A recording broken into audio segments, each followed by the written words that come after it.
भरथना में महंगी बिजली, स्मार्ट मीटर और स्कूल विलय के विरोध में किसान मोर्चा का गांधीवादी धरना। तहसीलदार को सौंपा गया ज्ञापन। दरअसल आपको बताते चलें कि भरथना नगर पालिका कार्यालय के सामने स्थित महात्मा गांधी प्रतिमा स्थल पर मंगलवार देर शाम 4 बजे किसान मोर्चा के पदाधिकारी महंगी बिजली दरों, स्मार्ट मीटर और ग्रामीण विद्यालयों के विलय के विरोध में गांधीवादी ढंग से धरने पर बैठे रहे।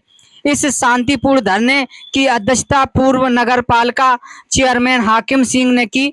धरना स्थल पर मौजूद लोगों ने हाथों में विरोधात्मक पोस्टर और तख्तियां लेकर सरकार की नीतियों पर नाराजगी जताई। उन्होंने आरोप लगाया कि यह सरकार योगी मोदी की नहीं बल्कि अडानी अंबानी की है।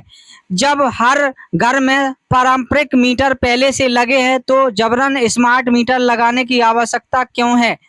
पूर्व नगर पालिका अध्यक्ष हाकिम सिंह ने कहा कि यह विरोध गांधीवादी तरीके से किया जा रहा है, लेकिन यदि जनता की आवाज नहीं सुनी गई तो आंदोलन को और व्यापक रूप से दिया जाएगा। उन्होंने चिंता जताते हुए कहा कि स्मार्ट मीटर लगाने के बाद गरीब और मजदूर तबका महंगी बिजली से परेशान होकर अंधेरे में रहने को मजबूर हो जाएगा। स्कूलों के विलय पर भी उन्होंने तीखी प्रतिक्रिया व्यक्त की। हाकिम सिंह ने कहा कि सरकार द्वारा छोटे विद्यालयों को दूर के स्कूलों में मर्ज करने से खासकर बच्चियों की शिक्षा प्रभावित होगी। जब बेटियां पूरी तरह सुरक्षित नहीं है तो इतनी दूर पढ़ने कैसे जाएंगी।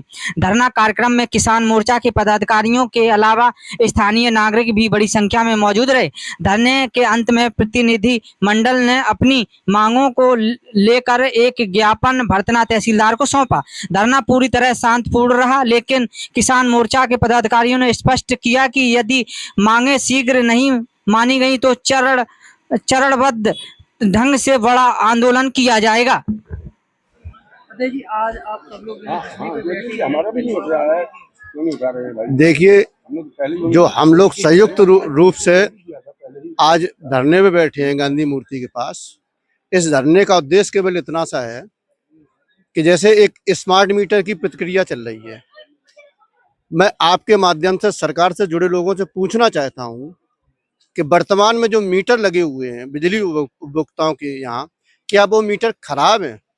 यदि खराब है तो उनसे अभी तक बिल हमसे क्यों लिया गया, और यदि वो सही है तो फिर बदलने की आवश्यकता क्या है। इसमें कहीं ना कहीं सरकार की मंशा हमको खराब लगती है, इसलिए हम लोग उस स्मार्ट मीटर का विरोध जबरदस्त करते हैं। ये संकेतित विरोध है, भविष्य में आगे चल के जितना विरोध हो सकता है, जहां तक हम लोग कर सकते हैं करने का पूरा प्रयास करेंगे। दूसरी बात, सरकार स्कूलों को मर्ज कर रही है, नाम बहुत अच्छा दिया है मर्ज, हम तो ये समझते बंद कर रही है। अब आप सोचिए, जो आज का समय है, सरकार नारा देती है बेटी बचाओ बेटी पढ़ाओ, और आज जो माहौल है, सरकार बेटियों को सुरक्षा नहीं दे पा रही है, बड़ी बेटियों को सुरक्षा नहीं दे पा रही है। 2 साल, 2.5 साल, 3 साल, 5 साल की बेटियों के रेप होते हैं, और जब गांव से स्कूल 5 किलोमीटर, 7 किलोमीटर, 10 किलोमीटर दूर होगा तो कैसे बेटियां पढ़ पाएंगी? कैसे, कौन माँ बाप अपने को सुरक्षित महसूस करेगा? दूसरी चीज, सरकारी स्कूलों में बच्चे किनके पढ़ते हैं? दबे को कुचलों के मजदूरों के, ठेला वाले, ठेलिया वाले, इन लोगों के बच्चे पढ़ते हैं। तो मैं तो ये समझता हूँ ये सरकार का सीधा सीधा संविधान पे हमला है। चूंकि संविधान पे हमला हम इसलिए कहते हैं क्योंकि संविधान हमें एक अधिकार देता है, सरकार की जिम्मेदारी है कि 14 वर्ष से कम उम्र के बच्चे हैं उनको पढ़ाने की जिम्मेदारी सरकार की है, जो शायद सरकार अपनी जिम्मेदारी से भाग रही है।